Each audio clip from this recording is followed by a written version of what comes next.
Invoice issued by registered person जिसका aggregate turnover 500 crore से ज्यादा है,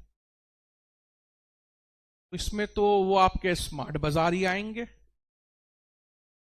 टाटा क्रोमा आएंगे, क्योंकि बोल रहे हैं अनरजिस्टर्ड पर्सन को उसने सप्लाई किया है B2C में, फिर बोल रहा है उसमें क्यूआर कोड होना चाहिए।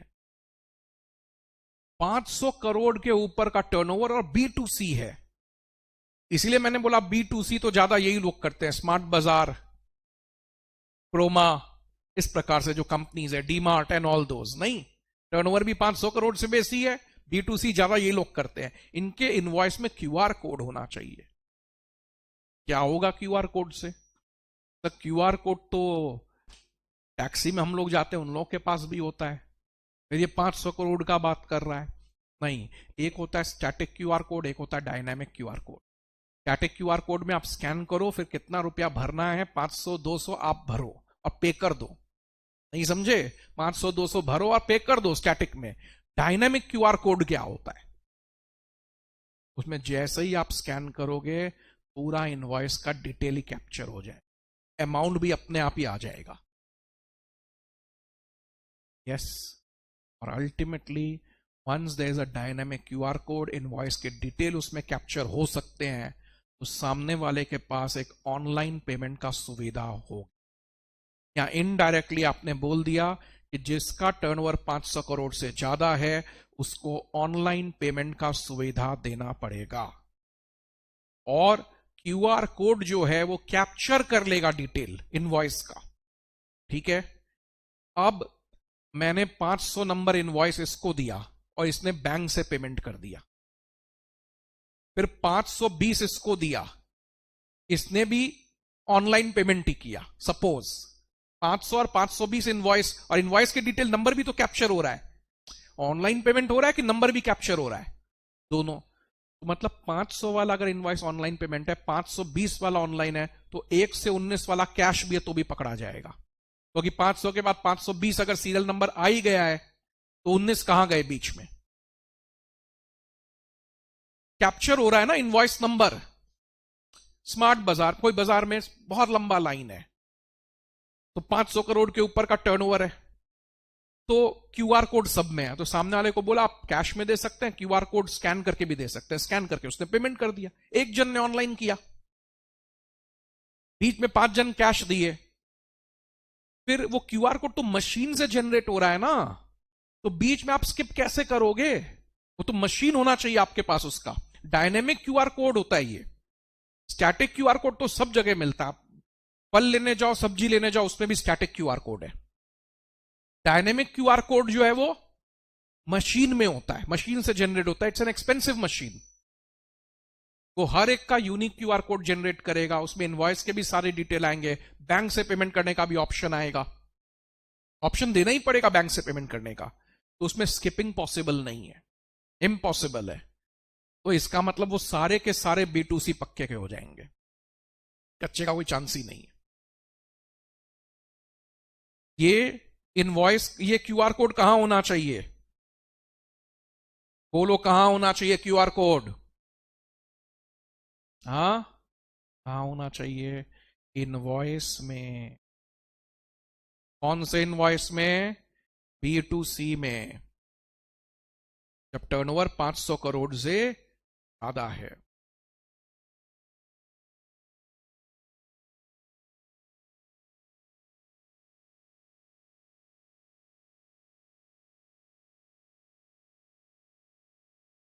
अब बहुत बार क्या होता है, क्यूआर कोड जो है इनवॉइस में नहीं आएगा, सामने एक डिजिटल डिस्प्ले रहेगा टीवी का, यहां टाइप करेंगे उधर दिखाता रहेगा, उसमें भी होने से चल जाएगा।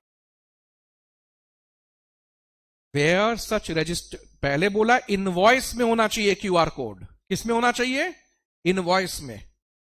लेकिन where registered person makes a dynamic QR code available to recipient through a digital display, अगर आप डिजिटल डिस्प्ले से अवेलेबल करवाते हो,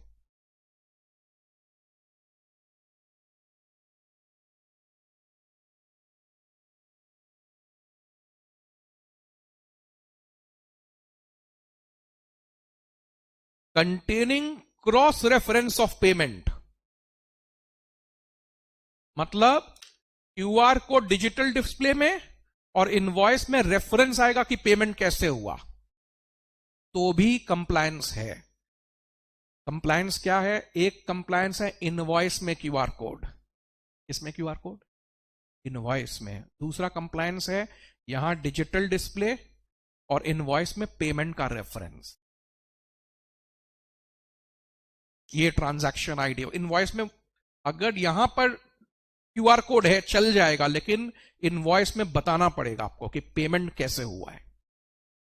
यूपीआई से हुआ तो रेफरेंस नंबर दो, नेट बैंकिंग से हुआ तो रेफरेंस नंबर दो, कैश में तो कैश लिखो।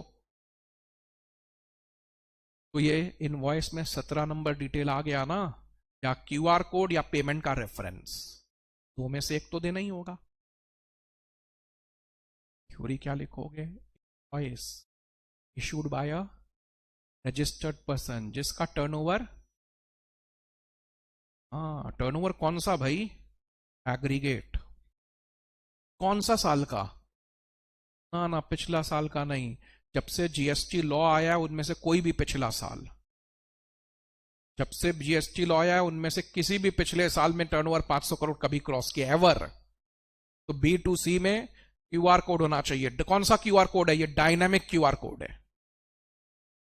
तो क्या हम लोग डायनामिक क्यूआर कोड लिख सकते हैं? चल जाएगा क्यूआर कोड, नहीं तो डायनामिक तो मन में याद रखना ही, बोलना है बोल भी देना, कोई बात नहीं है।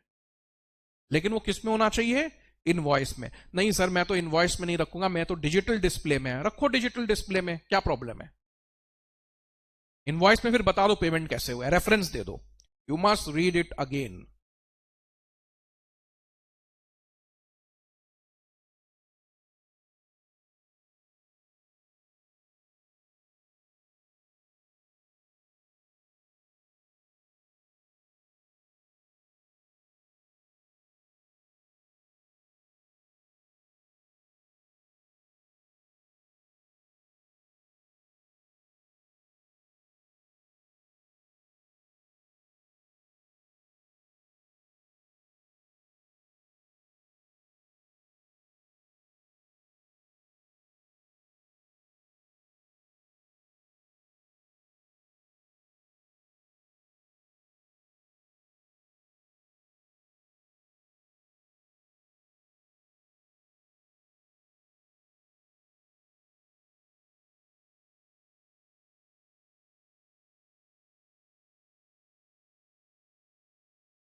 कब नहीं लगेगा क्यूआर कोड? बैंकिंग इंश्योरेंस वालों को लगेगा नहीं, ट्रांसपोर्ट सेक्टर में लगेगा नहीं, सिनेमैटोग्राफिक फिल्म्स या ऑइडार वालों को नहीं लगेगा, नेटफ्लिक्स वगैरह जो देते हैं। बैंकिंग ट्रांसपोर्ट इंश्योरेंस को छोड़ दिया है, बैंकिंग ट्रांसपोर्ट इंश्योरेंस को छोड़ दिया है।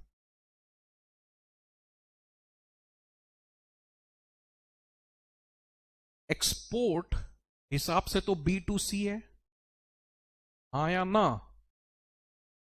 लेकिन एक्सपोर्ट को फिर भी क्यूआर कोड से छोड़ दिया गया।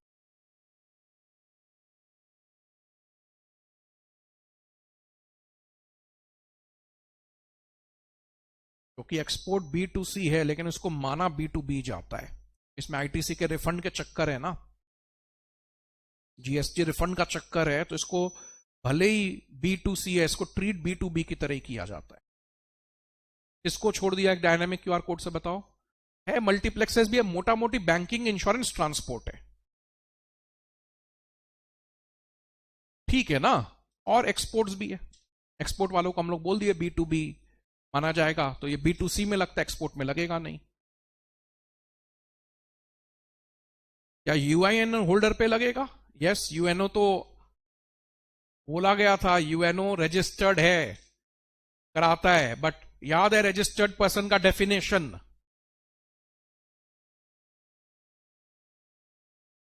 यूएनओ टैक्स नहीं देता है, वो रजिस्ट्रेशन क्यों करवाता है? इनपुट टैक्स रिफंड क्लेम करने के लिए, इनपुट टैक्स रिफंड क्लेम करने के लिए।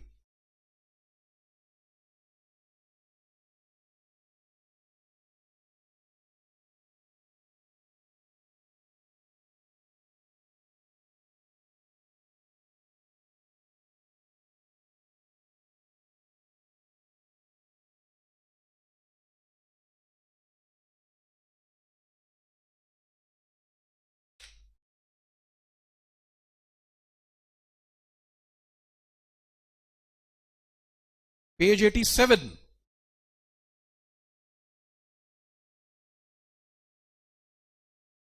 पेज 87, फिर से पढ़ें यूएनओ वाला, 4 पॉइंट है, चारों पढ़ें।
आई ओके?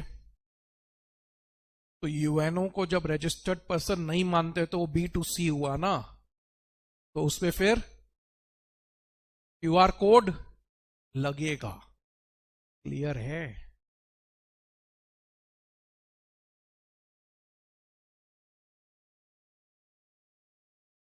और एक्सपोर्टर या जब सामने वाला इंडिया के बाहर है तब क्यूआर कोड नहीं लगता है।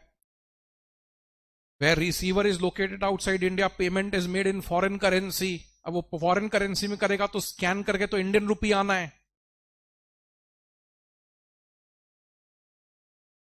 और इसमें कच्चे का संभावना भी ऐसे भी नहीं है, फॉरेन करेंसी में सामने वाला देगा, फॉरेन कंट्री में वो कैश में तो देने से रहा, तो ऐसे भी आपके बैंक अकाउंट में आ जाएगा, तो फिर आप ऐसे ही पकड़े जाओगे। क्यूआर कोड कब नहीं लगता है और कब लगता है, इसका हम लोग शॉर्ट में ई इनवॉइसिंग जब चैप्टर जाएंगे ना, इससे टोटली ऑपोजिट है, तो उसमें ये बनाएंगे डिफरेंस में, डिफरेंस में बताएंगे। मेरे को मालूम पड़ गया बैंकिंग, इंश्योरेंस, ट्रांसपोर्ट में नहीं लगता है। और क्यूआर कोड किस में लगता है? B2C में। एक ऐसा B2C बताओ जिसमें क्यूआर कोड नहीं है। एक्सपोर्ट, क्योंकि इसको ट्रीट B2B किया जाता है। बैंकिंग, इंश्योरेंस, ट्रांसपोर्ट में तो है ही नहीं। अब उल्टा एक्सेप्शन, B2C है लेकिन क्यूआर कोड नहीं लगेगा। एक्सपोर्ट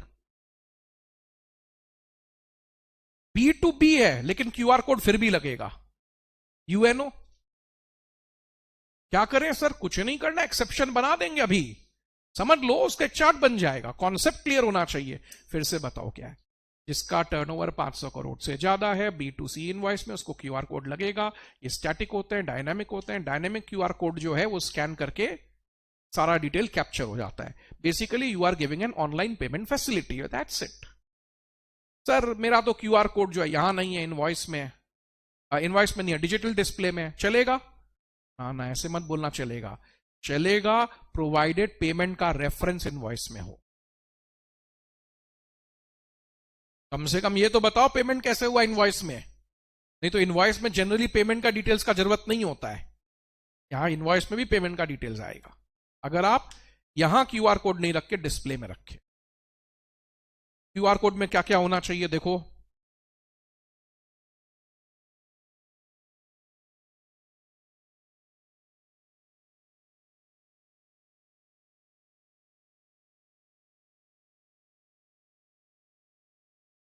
सप्लायर जीएसटी नंबर,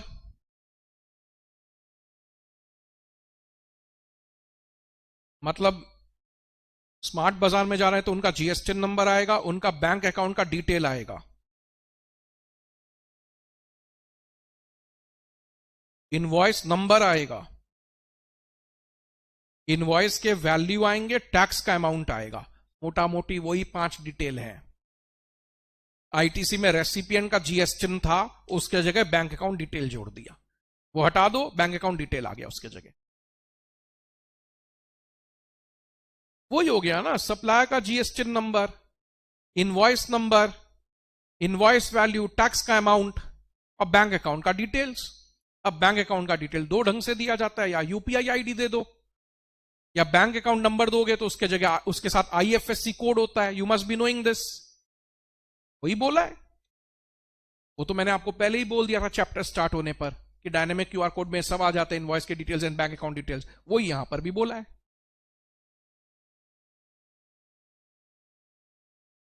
ठीक है, बहुत जगह क्या होता है ना, इनवॉइस पहले जनरेट नहीं होता है, पहले आप पेमेंट करते हैं फिर इनवॉइस जनरेट होता है। तो इसका मतलब तो ये हो गया ना कि अगर पेमेंट पहले मिल रहा है तो फिर इनवॉइस में क्यूआर कोड का लाभ क्या हुआ, क्योंकि वो कैप्चर करके पेमेंट कैसे करेगा फिर।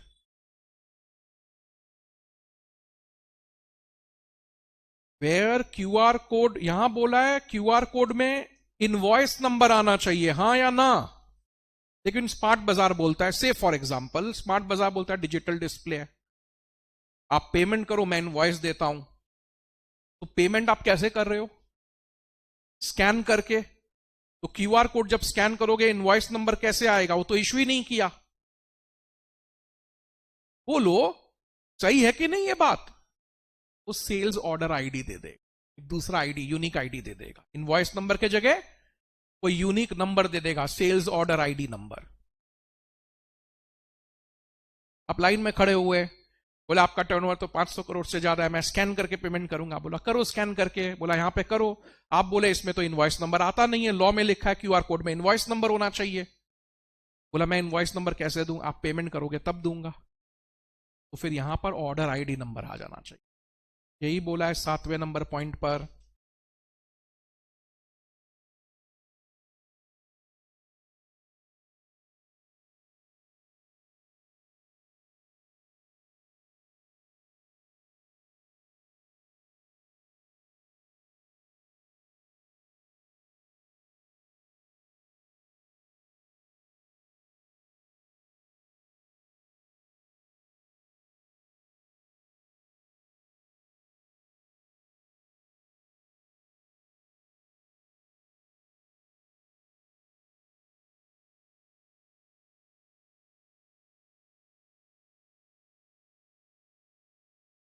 ओके, अब आप क्या किए, एक्सचेंज करवाने गए, वही प्रोडक्ट एक्सचेंज करवाने गए, तब तो आप पार्ट पेमेंट ही करोगे।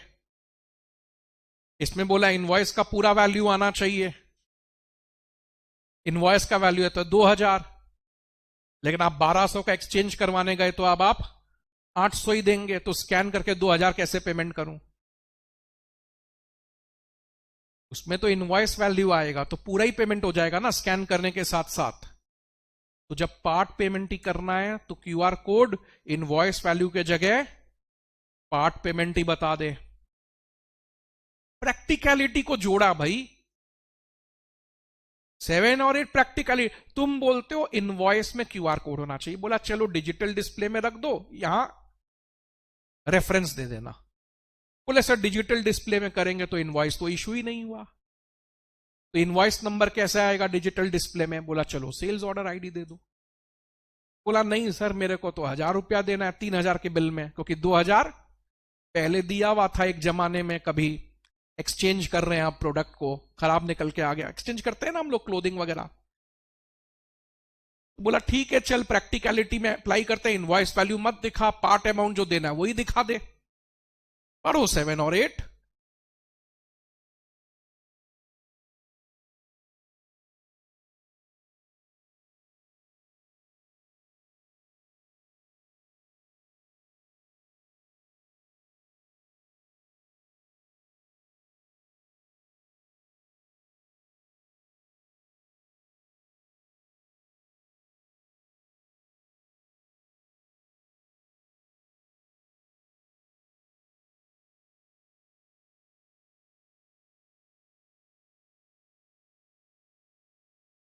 In cases where supplier has digitally displayed the dynamic QR code and the customer pays invoice in cash, तो कैश का रेफरेंस आ जाए। पढ़ो फिर वन, उसका इंटरप्रिटेशन बताता हूं।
Are you okay with it?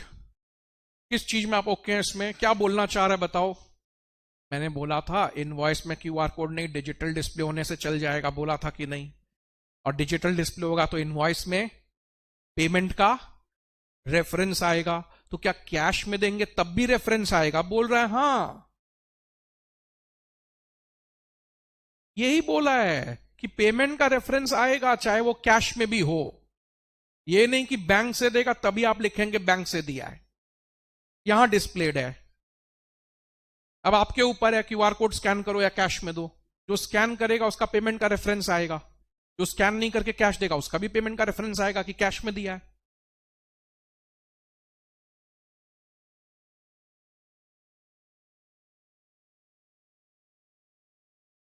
फिर से ऑप्शन दिया है कि हम इलेक्ट्रॉनिक मोड ऑफ पेमेंट दे दिए आपको। डायनेमिक क्यूआर कोड भी नहीं है, लेकिन हर चीज का डिटेल कैप्चर हो सकता है।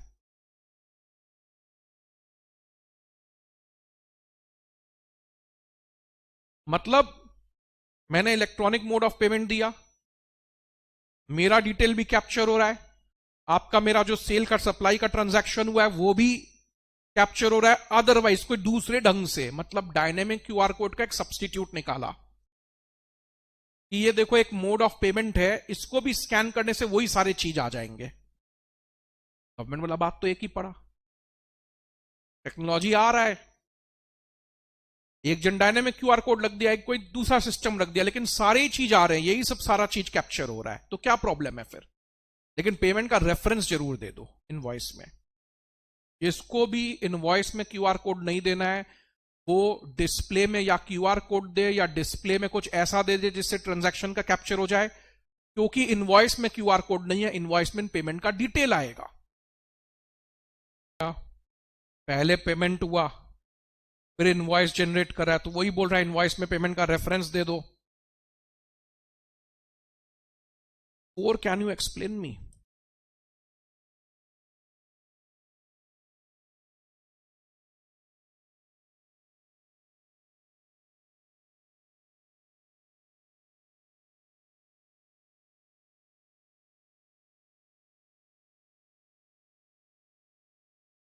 जैसे Amazon का टर्नओवर 500 करोड़ से बेसी है, और एक सप्लायर है जो उसके थ्रू बेच रहा है, उसका भी 500 करोड़ से बेसी है, तो सब अपने अपना कंप्लायंस करेंगे। हाँ, सब अपना अपना कंप्लायंस करेंगे। वो जब जब पेमेंट ले रहा है वो अपना अपना क्यूआर कोड दो अपने अपने रेस्पेक्टिव कंज्यूमर्स को, प्रोवाइडेड वो B2C हो। B2C 500 करोड़ का लिमिट, इनवॉइस में डायनेमिक क्यूआर कोड हो जिसमें इनवॉइस के सारे डिटेल कैप्चर हो जाएं।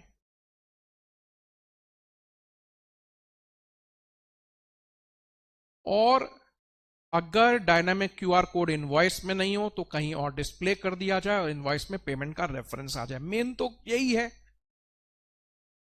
बैंकिंग, इंश्योरेंस, ट्रांसपोर्ट को छोड़ा, एक ऐसा B2C जिसमें नहीं लगेगा एक्सपोर्ट, और एक ऐसा B2B जिसमें लगेगा UNO। कुछ रिलैक्सेशन प्रैक्टिकलिटी को। सर क्या रिलैक्सेशन प्रैक्टिकलिटी को? हाँ, रिलैक्सेशन है पार्ट पेमेंट जो है होने से पार्ट पेमेंट डिस्प्ले कर दो, पूरा इनवॉइस का वैल्यू डिस्क्लोज मत करो।